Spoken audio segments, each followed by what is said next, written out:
Merits पाहत होतो काल आपण मेंडलीव पॅराडिक टेबलचे. त्याच्या आधी आपण पाहिलं होतं की मेंडलीव येण्याआधी कुणी कुणी पॅराडिक टेबल बनवण्यामध्ये किंवा इलेमेंटचे जे क्लासिफिकेशन आपण ज्याला म्हणतो लक्षात, त्यामध्ये कोणी कोणी कंट्रीब्युशन केलं होतं. सगळ्यात पहिल्यांदा जो होता तो डोबेरायनर होता. त्याने ट्रेड आणले होते 1817 मध्ये. त्याच्यानंतर जो आला तो न्यूलँड होता, बरोबर. तर न्यूलँडने काय केलं होतं, ऑक्टेव्हचा नियम मांडला होता. जसं म्युझिक मध्ये 7 स्वर असतात आणि 8वा काय होतो, रिपीट होतो, नोट. त्या पद्धतीत पहिल्या आणि 8व्या एलिमेंटच्या प्रॉपर्टी सेम असाव्यात असं त्याने त्या ठिकाणी धरलं. त्यानंतर त्याच्या पुढे आपण पाहिलं होतं की ह्या सगळ्यांनी एक कॉमन मिस्टेक अशी केली होती की property of element are periodic function of their atomic masses, बरोबर.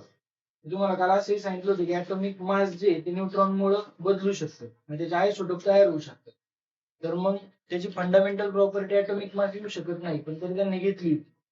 ॲटॉमिक नंबर ही त्याची काय येते, फंडामेंटल प्रॉपर्टी येते. हे नंतर कळलं आणि त्यानंतर हा मॉडर्न पॅराडिक टेबल तयार झाला. तर आता जो मेंडेलिव्हने जुना पॅराडिक टेबल तयार केला होता त्याचे पण काही मेरिट होते त्याच्या नजरेमध्ये आणि काही डिमेरिट होते, ते आपल्याला त्या ठिकाणी पाहिजे. आता इथं आपण काय पाहिलं होतं की सायन्स प्रोग्रेसिव्ह असतं, सायन्स मध्ये फ्रीडम असतं की आपण ओल्ड इन्फरन्स घेऊन अजून ऍडव्हान्स मीन्स आणि मेथड वापरून नवीन नवीन एक्सपेरिमेंट करू शकतो. त्यानंतर आता मेरिट पाहताना पहिलं मेरिट आपल्याला या ठिकाणी दिसते की मेंडेलिव्ह असं म्हणतो की atomic masses of some element were revised so as to give them proper place in the periodic table in accordance with their properties. की तेव्हा तो असं त्याने काय केलं की सगळ्यात पहिल्यांदा ॲटॉमिक मास स्वतःच रिवाइज केली. का? कारण प्रॉपर प्लेस देण्यासाठी. फॉर एक्झाम्पल इथं त्यांनी दिलंय की बेरिलियमचं जे ॲटॉमिक मास होतं आधी 14.09 होतं, तर ते त्याने चेंज केलं 9.4 घेतलं. म्हणजे बेरिलियम जो तुमचा 14.09 होता ॲटॉमिक मास मध्ये, तो काय किती घेतला त्याने, 9.4 घेतलेला आपल्याला दिसतो. कसं घेतलं, काय घेतलं, त्याच्याबद्दल कोणतं एक्सप्लेनेशन नाहीये त्याच्याकडे, पण रिवाइज केलं का, प्रॉपर प्लेस देण्यासाठी. एवढंच कारण त्याने त्या ठिकाणी दिले की त्याला प्रॉपर काय करायची, प्लेस द्यायची, त्याला जागा ठरवून द्यायची. त्यासाठी त्याने ॲटॉमिक मास काय केले, रिवाइज केले. आलं लक्षात. पण त्यांच्या प्रॉपर्टी सुद्धा त्याने काय केलं, लक्षात घेतलं.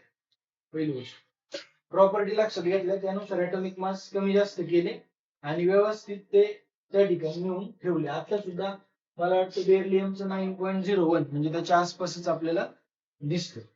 त्यानंतर सेकंड त्याचं मेरिट आहे, म्हणजे त्याचं गुण आपण पाहतो, character. Mendeleev kept vacant places. आता हे त्याने फ्युचरचा विचार करून ठेवलं होतं. त्याने काय केलं, व्हॅकंट प्लेस ठेवले. व्हॅकंट प्लेस म्हणजे रिकाम्या जागा, बॉक्स ठेवले रिकामे. का, इन फ्युचर मध्ये जर कोणते एलिमेंट डिस्कवर झाले तर आपला मॉडर्न पॅराडिक टेबल जो आहे तो फेल व्हायला नको. कारण त्याने बनवलाय म्हणजे दुसरे लोक त्याच्यामध्ये काही करू शकत नाही, पण याने जर रिकाम्या जागा ठेवल्या, त्याच्यामध्ये बॉक्स ठेवले, तर नवीन जर टेबल तयार झाला तर ते काय करू शकत होते, त्या टेबल मध्ये ते एलिमेंट फिट करू शकत होते.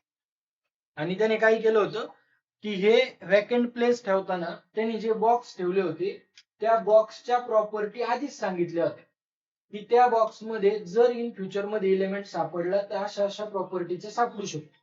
मग त्यानुसार त्याने समजा 3 बॉक्स ठेवले होते असं म्हणतात. तर त्यामध्ये पहिला बॉक्स इक्का बोरॉन, सेकंड इक्का अल्युमिनियम आणि त्याच्यानंतर इक्का सिलिकॉन. याला अनुक्रमे जर आपण पाहिलं तर इक्का बोरॉनला स्कॅन्डियम म्हणतात, इक्का अल्युमिनियमला गॅलियम म्हणतात आणि इक्का सिलिकॉनला जर्मेनियम असं त्या ठिकाणी म्हटलं जातं.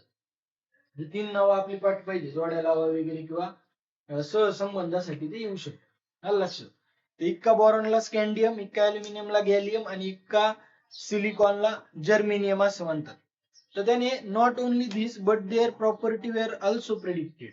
तर फक्त हेच त्यांनी सांगितलं नव्हतं, ते त्यांच्या प्रॉपर्टी सुद्धा त्याने काय केल्या होत्या, प्रेडिक्ट केल्या होत्या. म्हणजे भाकीत केलं होतं, त्याचं अनुमान लावलं होतं की अशा प्रॉपर्टी येतील. Later on this is element were discover. आणि नंतर मग ते एलिमेंट जेव्हा सापडली तर परफेक्टने मेंडेलिव्हने ज्या पद्धतीने सांगितलं होतं त्याच पद्धतीने ते एलिमेंट त्या बॉक्समध्ये फिट झाले. आलं लक्षात. त्याच्यामध्ये प्रॉपर्टी वगैरे मध्ये काही बदल झाला नाही. आणि त्यामुळं झालं असं की त्याची जी प्रॉपर्टी आहे क्लासिफिकेशन ऑफ एलिमेंटची according to the according to the periodic table, ही ऍक्सेप्टेड इमिडिएटली. आलं लक्षात. त्यांनी काय केली, ऍक्सेप्ट केली इमिडिएटली. कारण का, जोपर्यंत आपण स्वतःला प्रूव्ह करत नाही तोपर्यंत कोण ऍक्सेप्ट करत नाही. तसंच याच्या पद्धतीत झालेलं दिसतं की डोबेरायनर आला पण त्याचा रूल फेल झाला. स्वतःला प्रूफ नाही करू शकला. न्यूलँड आला, त्याचा पण ऑक्टेव्हचा रूल फेल झाला. 56 बॉक्सेस बनवले होते, पण फक्त कॅल्शियम पर्यंत, हायड्रोजन पासून कॅल्शियम पर्यंतच प्रॉपर्टी मॅच झाली. त्याने एका बॉक्स मध्ये दोन दोन एलिमेंट ठेवले, त्यांच्या प्रॉपर्टी वेगळ्या होत्या तरी सुद्धा. आलं लक्षात. पण मग मेंडेलिव्हने व्हॅकंट प्लेस पण ठेवले, आणि व्हॅकंट प्लेस ठेवतानाच इलिमेंट सापडलेले नव्हते तरी सुद्धा त्याने अनुमान लावलं होतं की या ठिकाणी असाच इलिमेंट बसणार आहे आणि तो सापडेल. आलं लक्षात. आणि म्हणून मग सगळ्यांना पटलं की मेंडेलिव्हच्या पॅरियोडिक टेबल मध्ये काहीतरी दम आहे. आलं लक्षात. म्हणजे त्यांनी ज्या वेळेस आधीच सांगितलं होतं त्या प्रॉपर्टी आहेत, आणि त्याच पद्धतीचे 3 इलिमेंट त्यांना मिळाले, आणि त्यानंतर मग मेंडेलिव्हला ते काय केले, सिरियस घेऊ लागले असं म्हणू शकतो. आता 3 नंबरचं हे 2 नंबरचं कळलंय तुम्हाला. 3 इलिमेंट महत्वाचे याच्यामध्ये. इक्का बोरॉनला स्कॅन्डियम, इक्का अल्युमिनियमला गॅलियम, इक्का सिलिकॉनला जर्मेनियम. हे 3 याच्यामधून आपल्याला महत्वाचं घ्यायचे. त्याच्यानंतर हे थर्ड महत्वाचं आहे. There was no place reserve for noble gases in Mendeleev original periodic table. मेंडेलिव्हचा ओरिजिनल पॅरियोडिक टेबल जो होता हा नाही, त्याचा आधीचा जो म्हणलेला आपण जो पाहतो तो. आलं लक्षात. इथं आहे हा ओरिजिनल. त्याच्यामध्ये कोणत्याही पद्धतीत त्या ठिकाणी त्याने गॅसेस साठी जागा ठेवलेली नव्हती नोबेल गॅससाठी. आता नोबेल गॅस काय असतात, राजवायू ज्यांना आपण बोलतो. आलं लक्षात. हे कोणासोबतही कधी रिॲक्ट होत नाही का, कारण ह्या गॅसची जी ऑक्टेट असते, आउटर मोस्ट शेल ऑर्बिट, म्हणजे आउटर मोस्ट ऑर्बिट मध्ये जे इलेक्ट्रॉन असतात ते पूर्णपणे कम्प्लीट असतात. त्यांचं इलेक्ट्रॉनिक कॉन्फिगरेशन स्टेबल असतं. आपण जे 2 8 2 8 2 असं जे कॉन्फिगरेशन पाहतो, तर ते कायम शेवटच्या कक्षेमध्ये ऑक्टेट घेऊन असतात. मग त्याच्यामध्ये कोणासोबत रिॲक्ट होत नाही, म्हणून त्यांना नोबेल गॅस म्हणतात. मग बाकीचे मेटल नॉन मेटल काय करतात, नोबेल गॅसचं इमिटेशन करायचा प्रयत्न करतात, अनुकरण करतात. का, कारण त्यांना काय बनायचं असतं, स्टेबल बनायचं असतं. आणि स्टेबल बनायचं म्हणजे एकतर ड्युप्लेट कम्प्लीट पाहिजे, किंवा म्हणजे हायड्रोजनच्या बाबतीत ड्युप्लेट कम्प्लीट पाहिजे, आणि बाकीच्या इलेमेंटच्या बाबतीत काय कम्प्लीट पाहिजे, ऑक्टेट कम्प्लीट पाहिजे. आलं लक्षात. तर मग त्याने काय केलं होतं, however when noble gases such as helium, neon, argon were discovered toward the end of the 19th century, Mendeleev created zero group. त्याने जागा ठेवलेली नव्हती नोबेल गॅस साठी, पण त्याने काय केलं होतं, एक झिरो ग्रुप ठेवला होता. झिरो ग्रुप ठेवला होता म्हणजे काय, तो 18वा ग्रुप जो दिसतोय 18 नंबरचा, तो ऍक्च्युअली झिरो ग्रुप मेंडेलिव्हने ठेवलेला होता. की त्याच्यामध्ये त्याने काहीच सांगितलं नव्हतं की इथं काय ठेवायचं काय नाही, त्याने अजिबात सांगितलेलं नव्हतं. पण तो झिरो ग्रुप जो ठेवला होता त्यामध्ये मग बाकीच्या सायंटिस्टने काय केलं, ते इलेमेंट परफेक्टली बसवले नोबेल गॅस, की त्यामध्ये फक्त गॅस येते without disturbing the original periodic table. म्हणजे त्यांनी झिरो ग्रुप अशा पद्धतीने तयार केला. पहा, तो बरोबर बाजूला आहे 18 सगळं. ते जे सिल्वर कलर मध्ये थोडस दिसते ते सगळे नोबेल गॅस आहेत तुमचे सिल्वर कलर. आलं लक्षात. तर ते त्यांनी झिरो ग्रुप म्हणून तयार केलं होतं की त्या ठिकाणी असे एलिमेंट येतील की, म्हणजे त्याला पण माहित नव्हतं त्या ठिकाणी कोणते एलिमेंट येणार आहे. फक्त एका नेचरची एलिमेंट जर सापडली तर त्या ठिकाणी ठेवायची, ह्या उद्देशाने त्याने झिरो ग्रुप तयार केला होता. In which noble gases were fitted very well. म्हणजे तो पण प्रश्न मिटला. आलं लक्षात. त्यांनी जागा ठेवली होती नोबेल गॅस साठी नाही, पण त्याने काय केलं होतं, झिरो ग्रुप तयार केला होता 18वा ग्रुप. आणि त्याच्यामध्ये त्याने काय केलं, तुम्हाला जे काही एका कॅरेक्टरिस्टिकचे एलिमेंट सापडतील ते त्याच्यामध्ये टाका असं त्यांनी सांगितलं. सो त्याच्यामध्ये जे काही गॅस असतात त्या सगळ्यांची ऑक्टेट कम्प्लीट असते, ते कधीही कोणासोबतही रिॲक्ट होऊ शकत नाही. Argon, krypton, neon, xenon, radon हे सगळे त्याच्यामध्ये येतात. आलं लक्षात. तर अशा पद्धतीने तिसरी प्रॉपर्टी आपण त्या ठिकाणी पाहतो. त्यानंतर आता नेक्स्ट पेज वरती पहा, डीमेरिट पाहिजे. आता 3 मेरिट आपण पाहिली की मेंडेलिव्हने नेमकं काय केलं होतं आणि कशासाठी मेंडेलिव्ह इतका फेमस झाला हे आपण त्या ठिकाणी पाहिलं. की सगळ्यात पहिलं मेरिट आपण पाहिलं होतं, त्याने बेरिलियमचं ॲटॉमिक मास 14 वरनं 9.4 वर आणलं होतं. 14.01 वरनं 9.4 वर आणलं होतं. त्यानंतर सेकंड आपण त्या ठिकाणी पाहिलेलं की त्यांनी व्हॅकंट प्लेस ठेवल्या होत्या. त्यामध्ये त्यांनी फॉर एक्झाम्पल 3 एलिमेंट साठी जागा ठेवल्या होत्या, त्या ठिकाणी परफेक्टली तेच एलिमेंट सापडले आणि तिथंच गेले. आलं लक्षात. आणि थर्ड त्याने सांगितलं होतं की कोणती व्हॅकंट प्लेस ठेवली नव्हती, परंतु त्याने झिरो ग्रुप तयार केला. त्या झिरो ग्रुप मध्ये सगळे नोबेल गॅस काय बसले, फिट बसले. अशा पद्धतीने त्याने 3 मेरिट, म्हणजे त्याचे जे गुणधर्म आपण पाहतो की जे पॉझिटिव्ह अँगल आहे त्याच्या जुन्या पॅरियोडिक टेबलचा, तो आपल्याला त्या ठिकाणी दिसतो. आता डीमेरिट पाहिजे. डीमेरिट म्हणजे काय, तर त्यातले लूप होल्स आपण म्हणू शकतो, किंवा त्यातले त्रुटी राहिलेल्या आहेत त्याच्याकडनं, चुका, ते आपण त्या ठिकाणी पाहतो. तर चुका ऑब्वियस आहे, तो त्याला जर स्वतःला कळला चुका आहेत त्याने ठेवल्या नसतात, त्या दुसऱ्यांनी दिलेल्या असतात.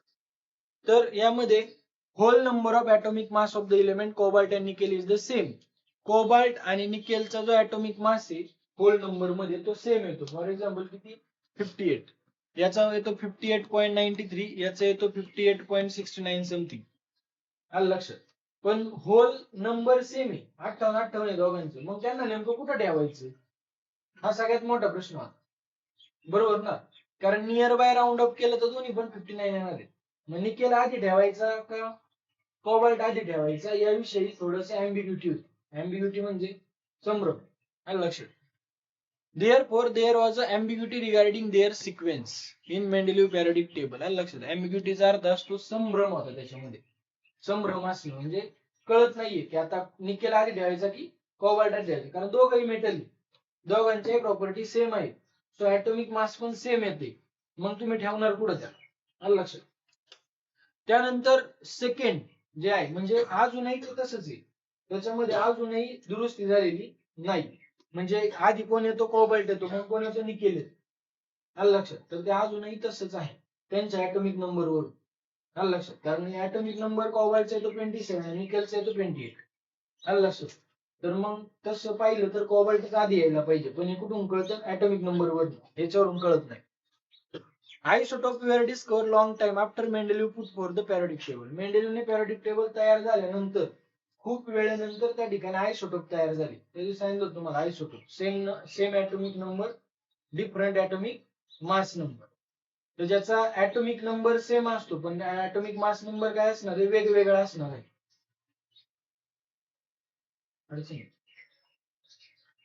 ऍटॉमिक नंबर सेम आहे पण ऍटॉमिक मास नंबर काय असणार आहे, वेगवेगळा असणार आहे. तर असे काही इलेमेंट सापडले पण ते मेंडेलिव्हने periodic टेबल करायच्या नंतर सापडले. So as isotope have the same chemical property, इथं लक्ष द्या, same chemical property but different atomic masses. म्हणजे फिजिकल प्रॉपर्टी त्यांच्या वेगवेगळ्या आहेत. आलं लक्षात. ऍटॉमिक मासेस वेगळे असले तर ऍटॉमिक मास वरनं त्यांच्या फिजिकल प्रॉपर्टी ठरतात. लक्षात ठेवा कोणत्या ठरतात, फिजिकल. आयसोटोप त्यालाच म्हणतो same chemical property different physical property, किंवा same atomic number different atomic mass number. तर ऍटॉमिक केमिकल प्रॉपर्टी कशावरून ठरतात, ऍटॉमिक नंबर वरून. आलं लक्षात. म्हणून फंडामेंटल प्रॉपर्टी इलेव्हनची त्याचा ऍटॉमिक नंबर असते, कारण केमिकल प्रॉपर्टी त्याच्यावरून ठरलेल्या असतात. आलं लक्षात. तर अशा पद्धतीने आयसोटोपला त्याने कोणतीही जागा ठेवलेली नव्हती, त्याच्यामुळे अजूनही त्याच्यामध्ये आयसोटोप नाहीये. कोणता आयसोटोप तुम्हाला periodic टेबल मध्ये सापडणार नाही. ते ऑदर इलेमेंट नाहीये, तेच इलेमेंट असतो, फक्त त्याच्यामध्ये न्यूट्रॉनची संख्या वाढलेली असते, म्हणून तो आयसोटोप तयार होतो. काल तुम्हाला ते सांगितलं होतं. 3 नंबरची त्रुटी त्याची अशी आहे की when element are arranged in increasing order of atomic masses, the rise in atomic mass does not appear to be uniform. तर तो म्हणतो की त्याच्या periodic टेबल मध्ये अशी एक चूक सापडली की ज्यावेळेस तो ऍटॉमिक मास नुसार इन्क्रीजिंग ऑर्डरने इलेमेंट लावत होता त्यावेळेस ते इलेमेंटचा ऍटॉमिक मास युनिफॉर्म पद्धतीने वाढत नव्हतं. म्हणजे कोणाचं त्या ठिकाणी 6.94 तर 9.01. आलं लक्षात. ऍटॉमिक नंबर आपण कसं पाहतो, युनिफॉर्म वाढतात, 1 2 3 4 5 6 1 1 चा डिफरन्स असतो. तसं याच्यामध्ये युनिफॉर्मिटी आपल्याला दिसत नाही. की कोणामध्ये 0.50 चा डिफरन्स असेल, कोणामध्ये 2 चा डिफरन्स असेल ऍटॉमिक मास मध्ये, कोणामध्ये 2 पॉईंट समथिंग डिफरन्स असेल, कोणामध्ये 1 पॉईंट समथिंग काहीतरी डिफरन्स असेल. आलं लक्षात. म्हणजे कोणत्याही दोन एलिमेंट मध्ये ऍटॉमिक मास युनिफॉर्मली वाढलेलं दिसत नाही. इट वॉज नॉट पॉसिबल, आणि ते पॉसिबल सुद्धा नाही, कारण न्यूट्रॉनवर ठरतं ते सगळं. Therefore, to predict how many element could be discovered between two heavy elements. तर दोन हेवी एलिमेंट मध्ये किती एलिमेंट डिस्कवर झाले हे शोधता येत नाही. का? कारण एखाद्याचा ऍटॉमिक नंबर समजा 3.70 असेल आणि दुसऱ्याचा 5.7 असेल, तर 3.17 5.70 मध्ये जवळपास पाहिलं तर 2 चा गॅप आहे. तर या दोन ऍटॉमिक मास मध्ये किती एलिमेंट आहेत अजून हे आपल्याला सांगता येत नाही, कारण का ऍटॉमिक नंबर नुसार ते ऑलरेडी फिट झाले. ऍटॉमिक मास युनिफॉर्म नाही. म्हणजे जर तुम्ही ऍटॉमिक मास नुसार जर त्याला क्लासिफाय करायला घेतलं तर हे दोन तर तुम्ही हा पहिल्यांदा घेताल, हा दुसऱ्यांदा ठेवता, पण हा जो 2 चा गॅप आला ऍटॉमिक मासचा इथं कोण ठेवणार तुम्ही. आलं लक्षात. कारण ऍटॉमिक नंबर नुसार मध्ये कोण बसतंय का? नाही. पण ऍटॉमिक मास नुसार तर मध्ये बसते. आलं लक्षात? म्हणजे दोन एलिमेंट नाही, दोन ऍटॉमिक मास जे डिफरन्स आहे त्याच्यामध्ये कोणतेही एलिमेंट बसू शकते. तर ते आता बसवता येत नाही. आलं लक्षात? सो हे पॉसिबल नाही राहिलेलं की बाकीचे एलिमेंट आपण काय करू शकतो, जे डिस्कवर करू शकतो दोन हेवी एलिमेंट मधले ती. त्यानंतर पोझिशन ऑफ हायड्रोजन हा सगळ्यात महत्वाचा मुद्दा होता की हायड्रोजन जो आहे तो हॅलोजन ग्रुप सोबत सिमिलॅरिटी दाखवतो. आता हॅलोजन ग्रुप कोणता? तर ग्रुप 70. म्हणजे 7 दिलाय.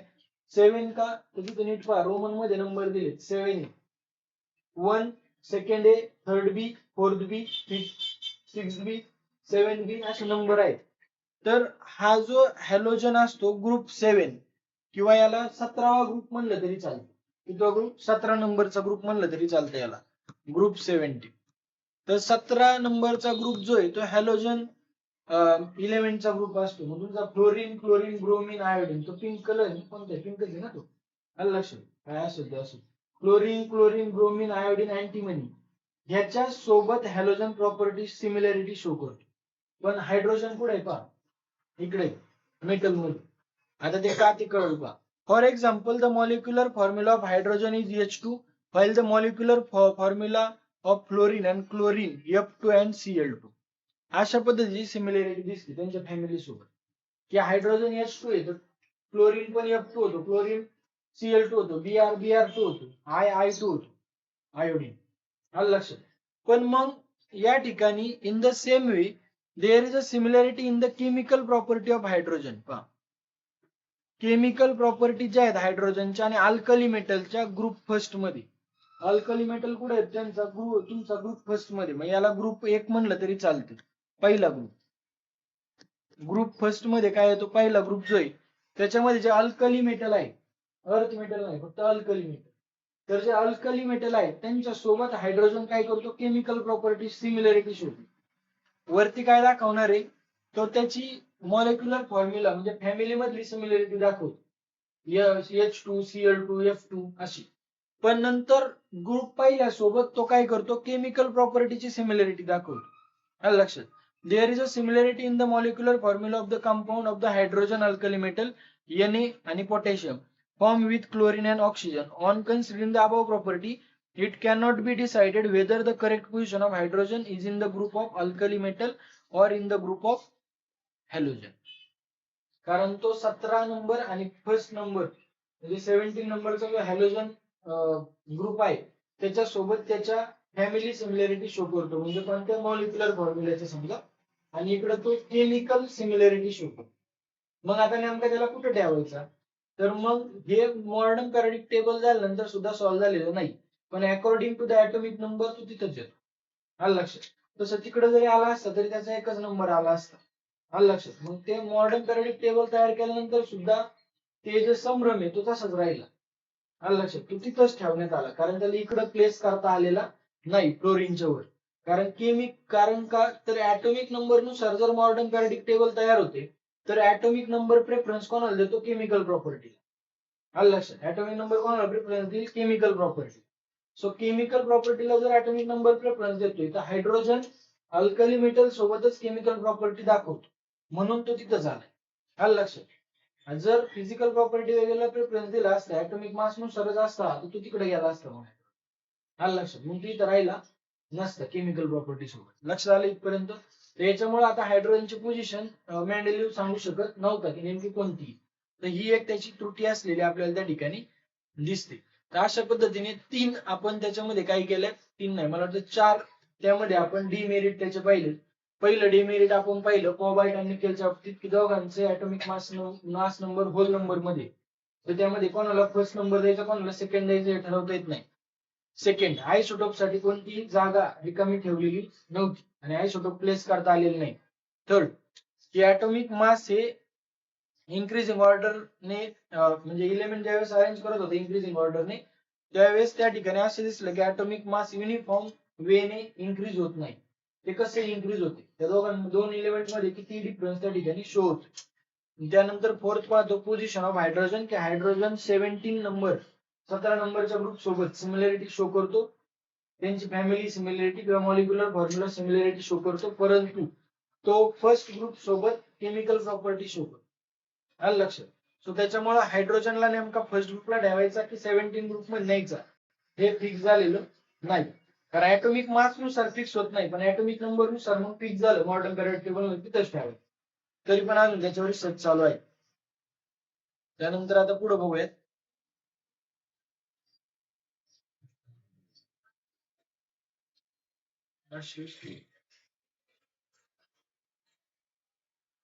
ठीक आहे. आता हा महत्वाचा टॉपिक या ठिकाणी आपला चालू होतोय, तो म्हणजे मॉडर्न पिरियडिक टेबल. आलं लक्षात. याला आधुनिक आवर्त सारणी असं त्या ठिकाणी म्हणतात.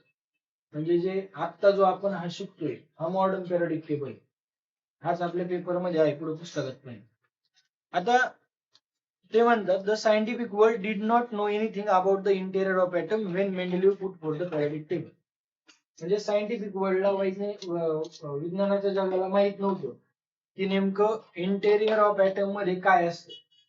तर आपण पाहतो ॲटमचं इंटेरियर हे 4 शेलने बनलेलं असतं.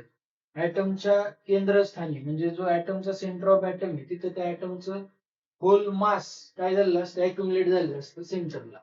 त्यानंतर ॲटमच्या सेंटरमध्ये प्रोटॉन असतात, म्हणून न्यूक्लियस जे असतं ते काय असतं, पॉझिटिव्ह चार्ज असतं. आणि ज्या 4 ऑर्बिट दिल्यात, कोणत्या 4 ऑर्बिट असतात, के एल एम एन. तर या K L M N shell मध्ये जे फिरतात ते इलेक्ट्रॉन असतात. So electron revolve around the nucleus. लक्षात असं म्हटलं जातं. आणि जेवढे प्रोटॉन असतात तेवढेच काय असतात, इलेक्ट्रॉन असणार, आणि तेवढेच काय असतील, न्यूट्रॉन असतील. समजलं. तर अशा पद्धतीने जे काय आहे ते मेंडेलिव्हला तोपर्यंत माहित नव्हते. So after the discovery of electron, scientists started exploring the relation between electron number of an atom and atomic number. आलं लक्षात. तर ज्या वेळेस इलेक्ट्रॉनचा शोध लावला त्यावेळेस इलेक्ट्रॉन नंबर आणि ॲटॉमिक नंबर याचं रिलेशन जोडायला त्यांनी सुरुवात केली. आता ॲटॉमिक नंबरची डेफिनेशन काय येते, एक तर number of proton in an atom or किंवा number of electron in an atom. तुम्हाला किंवा का दोन्ही सेम असतं, दोन्ही काय असणार आहेत, सेम असणार. आता आपण ज्यावेळेस इलेक्ट्रॉनिक कॉन्फिगरेशन ड्रॉ करतो त्यावेळेस काय प्लेस करतो आपण, इलेक्ट्रॉन प्लेस करतो ना. आपण प्रोटॉन प्लेस करतो का, पण तेवढेच प्रोटॉन पण असतात. ज्यावेळेस आपण इलेक्ट्रॉन 11 प्लेस करू, प्रोटॉन पण किती असतील, 11, आणि एक न्यूट्रॉन. कोणाबद्दल बोलतोय, कोणाबद्दल बोलतोय, 11 प्लेस केले कोणी, सोडियम. 11 प्लेस केले म्हणजे काय असतं, 2 8 1 सोडियम. आलं लक्षात. तर 11 काय असतील प्रोटॉन, पण त्याचा ॲटॉमिक मास नंबर किती येतो, 23. तर घ्यायला किती पाहिजे होता, 22. 23 का आला, सोडियमचा आयसोटोप मेन सोडियम. मग एक न्यूट्रॉन काय झालाय, वाढलाय. तुम्ही म्हणतात मग कालच सांगितलं होतं की इलेक्ट्रॉन वाढवला तर ॲटम इलेक्ट्रिकली काय होईल, इम्बॅलन्स. तसं होऊन चालत नाही.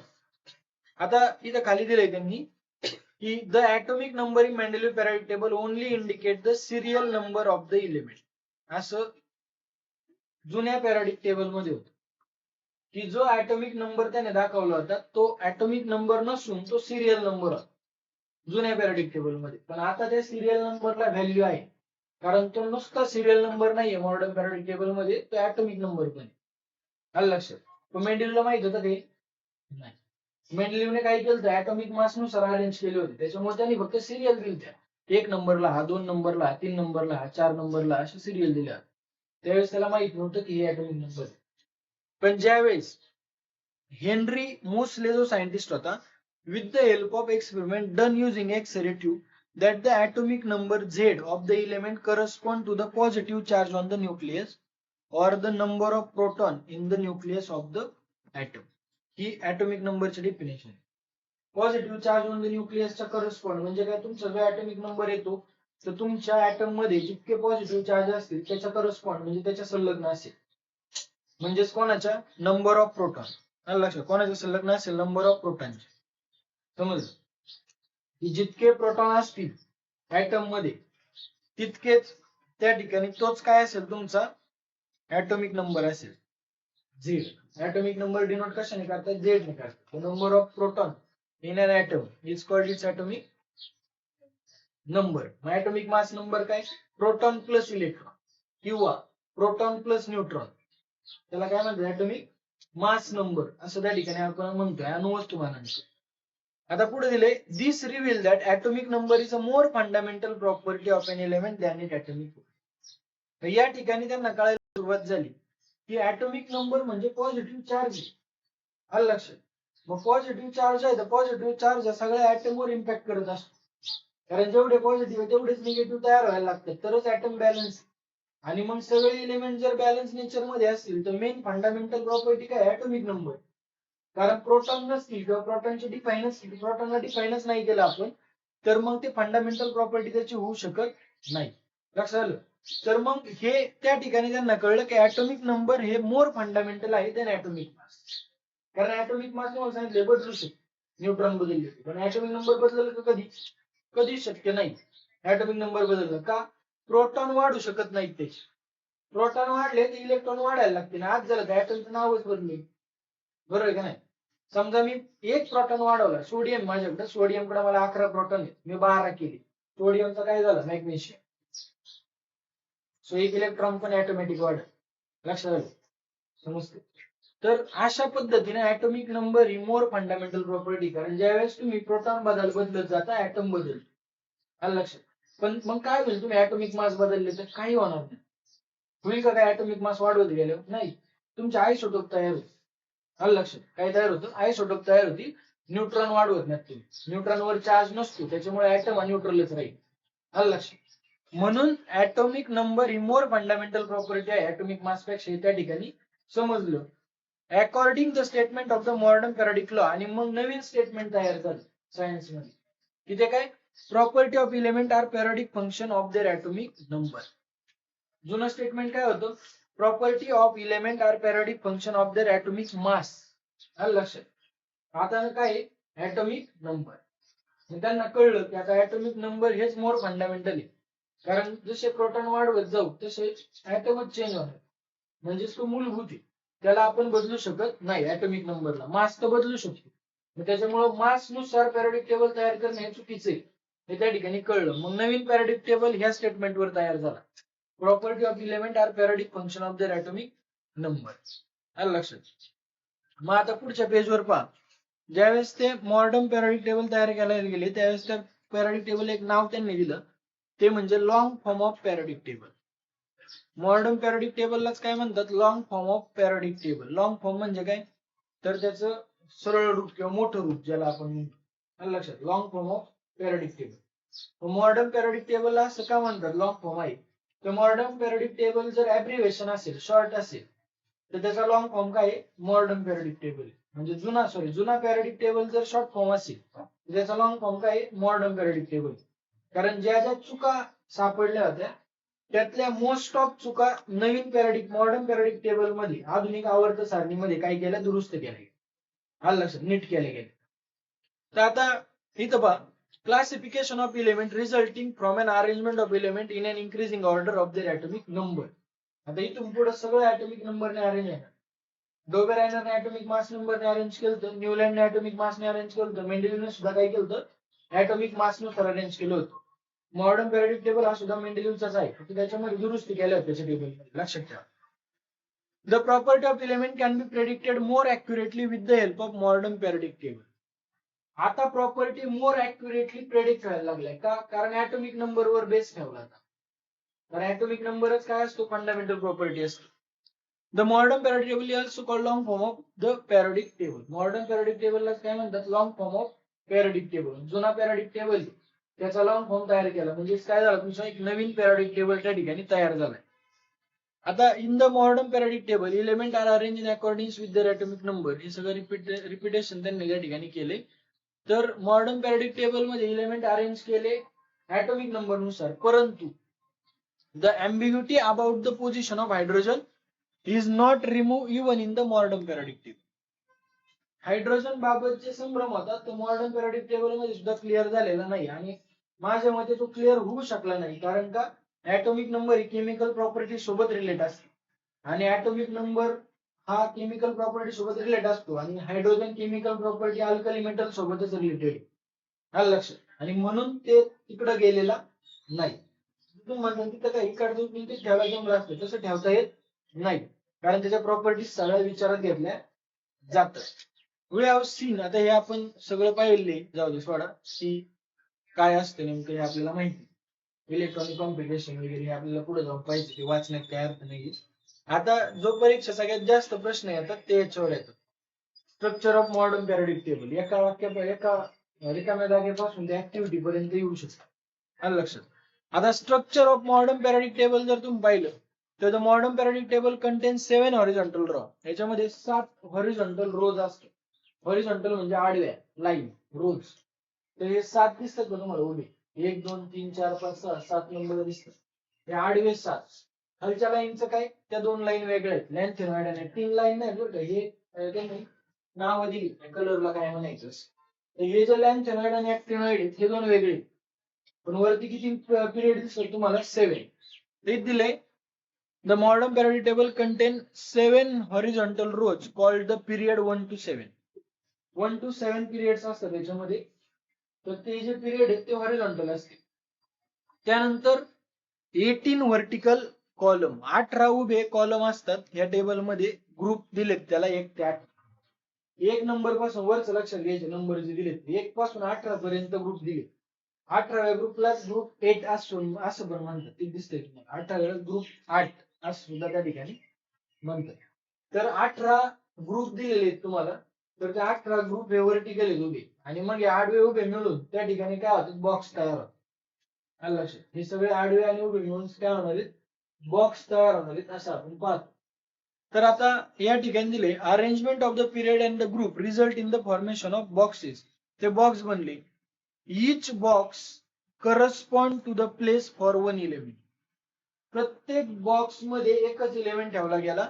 आता याच्यामध्ये जी सिरियल दिलेली आहे, ऍटॉमिक नंबर हा अप्पर पार्टला दाखवला जातो. ऍटॉमिक नंबर बरोबर कुठे दिलाय? डॉक्यावर दिलेला आहे. आणि ऍटॉमिक मास नंबर पायापाशी. थोडक्यात असं लिहितात AZE. आलं लक्षात. झेड का लिहिला असेल? ऍटॉमिक नंबरला कशाने डिनोट करतात? झेड ने. आणि ए का लिहिलाय? ऍटॉमिक मास नंबरला कशाने डिनोट करतात? ए ने. ते लक्षात ठेवा. AZE. आलं लक्षात. तर झेड म्हणजे ऍटॉमिक नंबर डॉक्याला लिहितात, ऍटॉमिक मास नंबर पायापाशी लिहितात. तर अशा पद्धतीने त्यांनी सिरियली इंडिकेट केलेले आहेत. आता हे जर 7 रोज सोडले तर 2 रोज हा सेपरेटली बॉटमला दाखवलेले आहे. त्यांना अनुक्रमे लॅन्थेनाइड आणि ऍक्टिनाइड सिरीज असं म्हणतात. ज्या 2 सिरीज तुम्हाला खाली दिसतात, लॅन्थेनॉइड आणि ऍक्टिनॉइड सिरीज, असं त्यांना अनुक्रमे म्हटले गेले. There are 118 boxes. लक्षात ठेवा 118 बॉक्स आहेत टोटल. म्हणजे टोटल किती इलेमेंट असतील? 118 इलेमेंट असतील. पॅराडिक टेबल इन्क्लुडिंग द 2 सिरीज. त्या 2 सिरीज धरून 118 बॉक्स आहेत. आलं लक्षात. त्या 2 सिरीज जर आपण पकडल्या खालच्या, तर त्या 2 सिरीज धरून टोटल 118 बॉक्स आपल्याला दिसतात. It means that there are 118 places for the element in the modern periodic table. तर जे आधुनिक आवर्त सारणी आहे, आधुनिक मॉडर्न पॅराडिक टेबल जो आहे त्याच्यामध्ये 118 इलेमेंट साठी जागा ठेवलेल्या होत्या मेंडेलिव्हनी, हे आपल्याला त्या ठिकाणी दिसतं. Recently formation of a few element was established experimentally and thereby the modern periodic table is now completely filled. All the 180 elements are now discovered. 2000च्या आसपास वगैरे हा पूर्णपणे फिल झाला. आलं लक्षात. आत्ता आणि त्यानंतर हा मॉडर्न पॅराडिक टेबल आपल्याला पूर्णपणे 118 एलिमेंटने भरलेला त्या ठिकाणी दिसतो. आता हा जो पॅराग्राफ आहे हा आपल्याला शक्य होईल तितक्या वेळा वाचायचा, किंवा जे नोट्स दिले त्याच वाचायचे आपल्याला महत्वाचं आहे. आता एंटायर पॅराडिक टेबल, हा पूर्ण पॅराडिक टेबल जो आहे 4 ब्लॉक मध्ये डिवाइड. मग आता 4 ब्लॉक कोणते? S block, P block, D block and F block.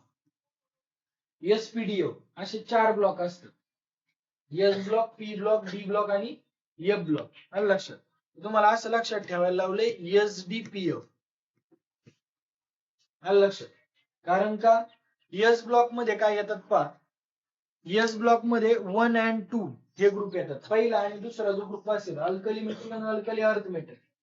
पहिला जो अल्कली मेटल आणि दुसरा काय असतो? Alkali earth metal. हे दोन्ही येतात एस ब्लॉक मध्ये. त्याच्यानंतर पहा डी ब्लॉक मध्ये येतात 3 to 12. आलं लक्षात. एस ब्लॉक मध्ये कोण येतात? 1 ते 2. हे मधली जी लाईन आहे झिंक पर्यंत वरती 12. आलं लक्षात. झेड. तर हे सगळे येतात तुमचे डी ब्लॉक मध्ये. पी ब्लॉक मध्ये येतात 13 ते 18. म्हणून लक्षात ठेवताना एसडीपी लक्षात ठेवायचं. आलं लक्षात. जरी एसपीडीएफ ब्लॉक असले तर लक्षात ठेवताना एसडीपी लक्षात ठेवायचे. हा येतो 1 आणि 2 ग्रुप, हा येतो 3 to 12 आणि हा येतो 13 to 18, 13 ते 18, 3 to 12 आणि 1 to 2. आलं लक्षात. म्हणून एसडीपी हे लक्षात ठेवायचं. एसपीडी लक्षात ठेवलं थोडं कन्फ्युजन आहे, कारण पी हा 13 ते 18चा ग्रुप आहे, पी ब्लॉक, आणि डी ब्लॉक काय 3 ते 12. लक्षात आलं. आणि 1 2 कशा होतं एस मध्ये. तर आधी डी लक्षात ठेवा मग पी लक्षात ठेवायचं. दोन त्यानंतर दिलेले. While the lanthanide and actinoid series, ही जी lanthanide आणि actinoid ची सिरीज आहे, at the bottom form the F block. आणि ह्या ज्या दोन सिरीज आहेत त्या F ब्लॉक मध्ये येतात, तर ते आपल्या लक्षात राहते. आलं लक्षात. त्या दोन सिरीजला वेगळा ब्लॉक दिलाय तो म्हणजे F ब्लॉक. अशा टोटल 118 एलिमेंट आपल्याला दिसतात. आता डी ब्लॉक मधले जे एलिमेंट आहेत त्यांना ट्रान्झिशन एलिमेंट म्हणतात. डी ब्लॉक मध्ये कोणते एलिमेंट आहेत ट्रान्झिशन, म्हणजे तुमचे 3 ते 12. तुम्ही म्हणता ट्रान्झिशन का, तर ज्या वेळेस आपण पिरियड मध्ये लेफ्ट पासून राईट कडे जात असतो या पद्धतीने तिकडे, त्यावेळेस त्या मेटलची इलेक्ट्रॉन लूज करण्याची जी टेंडन्सी असते ती कमी कमी होत जाते. कारण का आउटर मोस्ट ऑर्बिट मध्ये जे इलेक्ट्रॉन आहेत ते आउटर मोस्ट ऑर्बिटचे जे इलेक्ट्रॉन आहेत ते काय होतात वाढत जातात. आणि आउटर मोस्ट ऑर्बिटचे इलेक्ट्रॉन वाढत गेले की त्या ठिकाणी ते जे न्यूक्लियस असतो त्याचा जो स्ट्रॉंग अट्रॅक्शन फोर्स असतो तो वाढत जातो. आणि समजा 4च्या पुढे इलेक्ट्रॉन गेले तर तो काय बनणार आहे नॉन मेटल बनणार आहे. तो काय बनणार आहे नॉन मेटल बनणार. आलं लक्षात. म्हणून आपण असं म्हणतो ज्यावेळेस पिरियड मधून लेफ्ट टू राईट जातो त्यावेळेस सोडियम कडे जेवढी कॅपॅसिटी आहे इलेक्ट्रॉन लूज करायची त्यापेक्षा अल्युमिनियम कडे कमी असेल आणि सिलिकॉनच्या पुढे गेल्या की प्रॉपर्टी एंड होणार. आलं लक्षात. म्हणून 3 ते 12 ग्रुपला काय म्हणतो आपण ट्रान्झिशन एलिमेंटचा ग्रुप म्हणतो, की हळूहळू त्यांची जी कॅपॅसिटी आहे इलेक्ट्रॉन लूज करण्याची ती काय होते कमी होते. का एक इलेक्ट्रॉन लूज करायला काही पॉवर लागेल का नाही, लगेच लूज होईल. 2 इलेक्ट्रॉन लूज करायला थोडी काय जास्त पॉवर लागेल. 3 इलेक्ट्रॉन लूज करायला जास्त एनर्जी लागणार. 4 लूज करतो का नाही, 4 शेअर करतो. आलं लक्षात. 5 इलेक्ट्रॉन लूज करेल का नाही, कारण व्हॅलन्सी किती पर्यंत असते 4 पर्यंत. तुम्हाला सोपं सांगितलेले व्हॅलन्सी किती पर्यंत असते 4 पर्यंत. तुम्ही पुढे जा किती शिका व्हॅलन्सी 4 पर्यंत जास्त नाही, त्याच्यापेक्षा पुढे जाणार नाही. आलं लक्षात. मग ही जी व्हॅलन्सी डिटरमिन होते त्याला ट्रान्झिशन एलिमेंट असं म्हणतात. ही हळूहळू मेटलची टेंडन्सी कमी होते आणि तो काय पुढे जाऊन बनतो नॉन मेटल. आता तो नॉन मेटल बनतो तो नाही बनत दुसरे बनतात. पण आपण लेफ्ट पासून पुढे गेल्यावर राईट कडे गेलो म्हणून डी ब्लॉकला ट्रान्झिशन एलिमेंट म्हणतात. लक्षात आले का ट्रान्झिशन एलिमेंट का म्हणतात. टेंडन्सी कमी होते. पुढे ज्यावेळेस आपण ते पाहणार आहे पेरियोडिक ट्रेंड्स पाहणार आहे आपण, तर त्या ट्रेंड्स मध्ये आपल्याला ते लक्षात येईल. A zigzag line can be drawn in the P block of the periodic table. Zigzag line draw केली जाते. आता पी ब्लॉक पुढे इथं तुम्हाला दिसेल बोरॉन दिसतोय तुम्हाला बी, ग्रीन लाईन दिसते. हा, तर ग्रीन लाईन मधून कार्बनच्या खाली फॉस्फरसच्या डाव्या बाजूला परत फॉस्फरसच्या खाली म्हणजे सरळ खाली जर्मेनियम आणि आर्सेनिकच्या मध्ये जी आणि एस दिलाय. जी आणि एस च्या मध्ये अशी एक झिगझॅग लाईन आपल्याला तिथं ड्रॉ होते अशी. आलं लक्षात. तर त्या लाईनने काय केलेलं आहे इलेमेंट सेपरेट केले. त्या लाईन वर येणारे इलेमेंट जे आहेत ते मेटलॉइड. झिगझॅग लाईन वर येणारे जे आहेत ते काय मेटलॉइड. ग्रीन दिसणारे सगळे. ग्रीन म्हणजे तो कलर डार्क ग्रीन पोपटी. तो जो कलर आहे तो कोणता असेल तुमचा मेटलॉइडचा कलर. त्या झिगझॅग लाईन मुळे ते जे सेपरेट झाले एलिमेंट आहे तर झिगझॅग लाईनच्या डाव्या बाजूला सगळे काय येतात मेटल आणि उजव्या बाजूला सगळे काय येतात नॉन मेटल. तो लेफ्ट हँड साइड मेटल आणि right hand side non metal. संख्या मेटलची असते नॉन मेटल पेक्षा. खालच्या दोन सिरीज बद्दल आपण बोलत नाही आहोत कारण ते रेडिओ ऍक्टिव्ह आहे. आलं लक्षात. बाय दिले the three traditional type of element can be clearly shown in the modern periodic table with the help of the zigzag line. Metalloid element lie along the border of the zigzag line. जी zigzag line बनवली त्याच्या बरोबर बॉर्डरला कोण बसले metalloid बसले आजूबाजूला. ही जर line बनली तर या ठिकाणचा जो इलेमेंट आहे या ठिकाणचा जो इलेमेंट आहे हे दोन्ही एलिमेंट काय असतील मेटलॉइड असतील. आलं झिगझॅग लाईनच्या बॉर्डरला जे आहे ग्रीन ते सगळे metalloid. All the metal lie the left side of the zigzag line while all the non metal lie on the right side. Left साइडला सगळे काय असतात मेटल असतात. All the metal lie on the left side of the zigzag line. आणि non metal कुठे असणार आहे right साइडला त्या ठिकाणी असते. इतकं सिंपल मॉडर्न पॅराडिक टेबल आहे. फक्त तुम्हाला लक्षात काय ठेवायचे 4 ब्लॉक असतात. 7 पिरियड 18 ग्रुप्स असतात. टोटल टेबल किती आहे 118. 4 ब्लॉक मध्ये किती येतात एस डी पी आणि एफ. एस म्हणजे 1 to डी म्हणजे ट्रान्झिशन एलिमेंट 3 to 12. आलं लक्षात. असं पण विचारलं एक्झामला ट्रान्झिशन एलिमेंट कोणत्या ग्रुप मध्ये येतात 3 to 12. ब्लॉक मध्ये विचारलं तर डी ब्लॉक मध्ये. पी ब्लॉक मध्ये काय येतात 13 ते 18. आणि एफ ब्लॉक मध्ये काय येतं लॅन्थेनॉइड ऍक्टिनॉइड सिरीज. लगेच पाठवून जाते. आलं लक्षात. त्याला काही जास्त विचार करायची गरज नाही. तर हा जो पॅसेज दिसतोय तर हा खूप महत्वाचा आहे एक्झामचा. हे लक्षात ठेवा. शक्य होईल तितक्या वेळ तो वाचला पाहिजे म्हणजे चुका होणार नाही. आता पुढच्या पेजवर जर आपण पाहिलं या ठिकाणी मॉडर्न पॅराडिक टेबल आणि इलेक्ट्रॉनिक कॉम्प्युटेशन. आता याच्याविषयी जर बोलायचं झालं तर हे डायरेक्ट सांगतो काय असतं. आता आपण इलेक्ट्रॉनिक कॉम्प्युटेशन एकच ड्रॉ करणार आहे. नीट लक्ष द्या.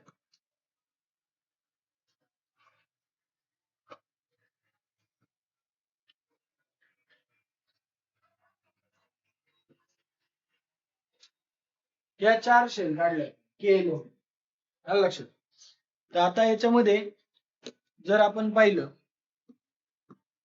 का ही जी आतली शेल असते ही के ही एल ही कोणती एम आणि ही कोणती शेल असते एन शेल असते. एकच ड्रॉ करून दाखव. नीट लक्ष द्या. आता आपल्याला नाही अशातला भाग नाहीये पण येतं तुम्हाला. जे येत नसेल त्याच्या तुम्ही शिकता. तर समजा आपण सोडियम घेतलं याने तर सोडियमचा जो ऍटॉमिक नंबर आहे तो किती आहे 11. आलं लक्षात. ऍटॉमिक मास नंबर तर घेऊन असतं कॉन्फिगरेशनला नाही. आता ही जी KLMN शेल आहे हे नाही वाचणार बरं परत मी शिकवतोय तेच. ठीक आहे. तर KLMN जे शेल आहे KLMN याची 2, 8, 18 आणि 32 अशी कॅपॅसिटी असते. ही कॅपॅसिटी कोणत्या फॉर्म्युला येते 2n चा स्क्वेअर. 2n चा स्क्वेअर. n म्हणजे number of shell. K shell काय एक नंबरला आहे सो 1 चा स्क्वेअर 1 2 into 1 2. एल शेल 2 नंबरला आहे 2 चा स्क्वेअर 4 4 2 चा 8. एम शेल 3 नंबरला आहे 3 चा स्क्वेअर 9 9 2 चा 18. एन शेल 4 नंबरला आहे 4 चा स्क्वेअर 16 16 2 32. लक्षात कसे तयार होतात. आता ह्या ज्या शेल आहेत ह्या शेल मध्ये फक्त इलेक्ट्रॉन दाखवतात. फक्त काय दाखवतात इलेक्ट्रॉन.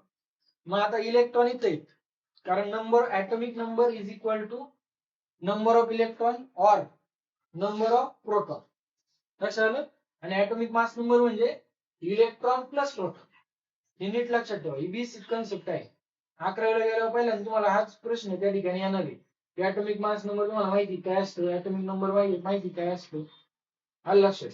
प्लस तुम्हाला त्या ठिकाणी 11th एक क्वेश्चन येत होतं 9th ला की हे मॉलिक्युलर मास कॅल्क्युलेट करता आलं पाहिजे. 9th ला मी शिकवलेली गोष्टी. CO2 चा मॉलिक्युलर मास कसं कॅल्क्युलेट करतो तुम्हाला माहिती असेल. CO2 कार्बनचा ऍटॉमिक नंबर किती असतो 12. ऑक्सिजनचा किती असतो 8. पण 2 ऑक्सिजन 8 2 16 16 अधिक 12 6 2 8 28. बरोबर आहे का चुकले 8 असतो ना. आणि कार्बनचं किती 12. बरोबर आहे 12 आणि 8 2 16. बरोबर आहे का. कळेल. 6 काय ऍटॉमिक नंबर नाही पाहिजे मला मास नंबर पाहिजे. आलं लक्षात.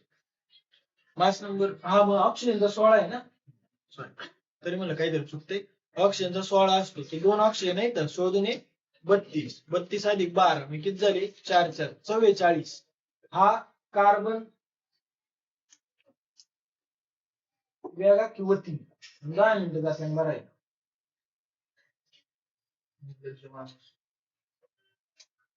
तर इथं हा तुमचा मॉलिक्युलर फॉर्म्युला असतो. आलं लक्षात. सॉरी मॉलिक्युलर मास असतो त्यामुळे चुकते. हा काय असतो मॉलिक्युलर मास किंवा मॉलिक्युलर वेट असं आपण त्याला बोलतो. अशा पद्धतीने काढतो. हे 11वी गेल्यावर पहिल्यांदा तुम्हाला लक्षात ठेवा. हे खूप सोपं आहे. मास नंबर घ्यायचं जेवढे एलिमेंट त्याला मल्टिप्लाय करत शकतो. आलं लक्षात. ऑक्सिजन 2 होते, 16 32, कार्बन 1 होता 12, मास नंबर 12 अधिक 32 44 झाला CO2चा मॉलिक्युलर मास. हे जे बेसिक आहे हे पक्क ठेवा. तर आता इकडे विषय चालला होता आपला सोडियम 11 आहे, तर याचं इलेक्ट्रॉन कॉन्फिगरेशन आहे 2 8 आणि 1. तुम्ही म्हणता 11 डायरेक्ट का नाही ठेवली, जेवढी पॉवर आहे त्याची तेवढीच बसणार. आलं लक्षात कॅपॅसिटी. तर मग पहिल्या कक्षेत किती येतील 2.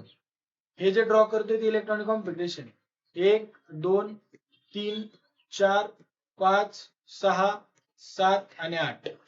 त्याच्यानंतर तिसऱ्या कक्षेत किती आहे झालं. तर हे झालं electronic configuration of that electron. आता आउटर मोस्ट ऑर्बिट पाहिली तर किती इलेक्ट्रॉन आहे 1. आलं लक्षात. बाह्य कक्षेमध्ये किती इलेक्ट्रॉन आहे 1. पेन्युल्टिमेट ऑर्बिट मध्ये किती आहेत 8. पेन्युल्टिमेट म्हणजे काय, आउटर मोस्टच्या आतमध्ये पेन्युल्टिमेट ऑर्बिट म्हणतात, अंतर्गत कक्ष. तर आता ह्या इथं जे न्यूक्लियस आहे, तर हे जे सोडियमचं जे न्यूक्लियस आहे याचा एका इलेक्ट्रॉनवर जास्त फोर्स लागू शकतो, किंवा इतर कोणत्या इलेमेंटच्या 3 इलेक्ट्रॉन असतील तर त्याच्यावर जास्त फोर्स लागेल.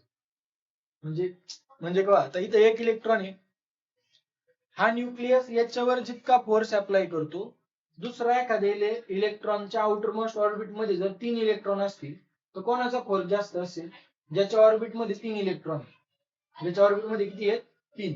कारण एकावर फोर्स लावतो तर कमी असेल, पण तिघांवर फोर्स लागला तर कसं असणार जास्त. आणि म्हणून ज्याच्या ऑर्बिट मध्ये बाह्यतम कक्षेमध्ये जास्त इलेक्ट्रॉन, त्याची इलेक्ट्रॉन लूज करण्याची टेंडन्सी कमी. कारण का, हा जो न्यूक्लियस असतो त्या इलेक्ट्रॉनला अट्रॅक्शन फोर्सने धरून. आलं लक्षात. तर अशा पद्धतीने जे आपण पाहतो याला म्हणतात इलेक्ट्रॉनिक कॉन्फिगरेशन. समजते. हे काय असतं आपलं इलेक्ट्रॉनिक कॉन्फिगरेशन. आता इकडे पुढे पहा, ग्रुप्स आणि इलेक्ट्रॉनिक कॉन्फिगरेशन. तर हे आपल्याला या ठिकाणी पाहिजे. तर आता याच्यामध्ये एक मिनिट झालं,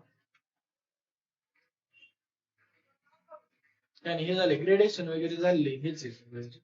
तर इलेक्ट्रॉनिक कॉन्फिगरेशन तुम्हाला कळलेलं आहे. आता ग्रुप आणि इलेक्ट्रॉनिक कॉन्फिगरेशन मध्ये काय फरक किंवा काय समानता असते ते पहा. आता इथं 18 ग्रुप आपल्याला दिसतात, बरोबर. आता पहिला ग्रुप घेऊयाच.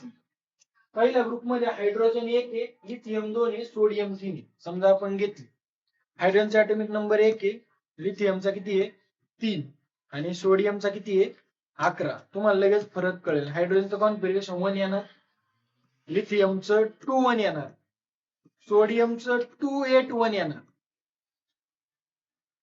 थोडा जर डोका असेल ते जर वापरलं कांदे बटाटे असण्यापेक्षा, तर इथं तुम्हाला लक्षात येतंय, इथून इथं येताना 1 शेल वाढली, इथून इथं येताना 2 शेल झाल्या, खाली आल्या की 4 शेल.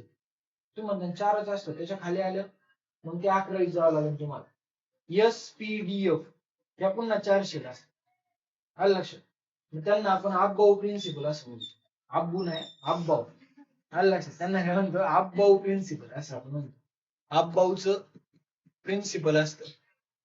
आलं लक्षात. त्याच्यानुसार तुम्हाला ते समजेल की मग जे 4च्या पुढे येतात, आलं लक्षात, त्यांना आपण कसं प्लेस करायचं. तोपर्यंत तुम्हाला एवढं तरी माहित पाहिजे. तर ज्यावेळेस आपण ग्रुप मध्ये वरून खाली येतो त्यावेळेस तुमचे आउटर मोस्ट ऑर्बिट मधले जे इलेक्ट्रॉन आहे रिमेन्स कॉन्स्टंट, पहा 1 1 1, but shell gets added. Shell काय होतात ऍड होत जातात. मला तुम्ही लिहून दिले व्यवस्थित. आलं लक्षात. आज काय करा, ते ज्यांच्याकडे व्यवस्थित लिहिलं असेल त्यांनी मला फोटो पाठवा, शिंदे किंवा कोणीतरी पाठवा.